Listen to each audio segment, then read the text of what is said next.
ইনি ছাড়া তো আমার কেউ নাই। মানে ইনি যদি আমাদের না থাকে তখন আমাদের মানে যে এখন মানে বাসায় নিয়ে যে কিরকম চিকিৎসা করবো বা খাওয়াবো মানে এমন সামর্থ্য আমার নাই। যে না ওষুধ পানি তো এখন লাগবে, এতদিন তো ধরেন এখানে ছিল আমরা দেখছে, এখন তো বাসায় নিয়ে যাবো আজকে আমি, কিন্তু যে না খরচ এগুলো তো কে দেখবে, এমন কেউই নাই, এমন একটা অবস্থা।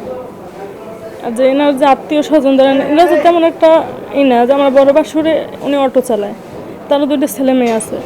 আমার যে ছোট যে দেবর হে এমনি চাকরি করে, আমার নিজের যারা যারা আছে তার নিজের মতো নিজে চলতে আছে, ঠিক আছে। এরা যে আরেকজনের সহযোগিতা করবে বা সাহায্য করবে এমন কেউ নাই আমাদের। চিকিৎসা সুন্দর ভালোই পাইছি, খারাপ না, মানে যতদূর তাদের করা অতটা তারা সবই করছে, কোনো সমস্যা চিকিৎসা নিয়ে আমাদের কোনো অভিযোগ নাই।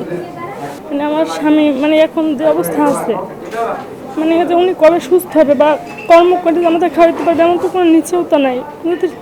আমাদের পাশে যদি না দাঁড়ায় তাহলে আমরা কীভাবে চলবো ওনারা নিয়ে?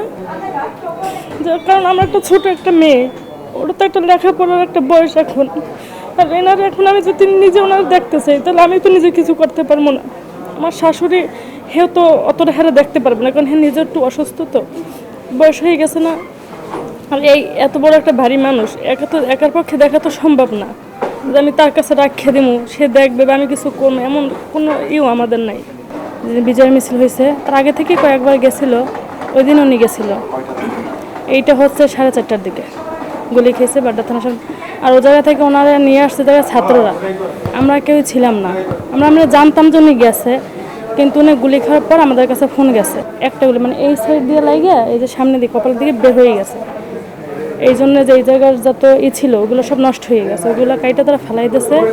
এখন এই সাইডে শুধু ওই চামড়া বইটে দিয়ে সেলাই দিয়ে দিয়েছে। এটা 3 মাস পর আসতে বলছে, তারপর তারা আবার করবে, টেস্ট করবে, তারপর যদি লাগানোর মতন হয় তাহলে লাগাবে, না তারপর আবার 3 মাস পর, মানে 6 মাস পর ডিসিশন দিয়েছে যে ওইটা লাগাবে।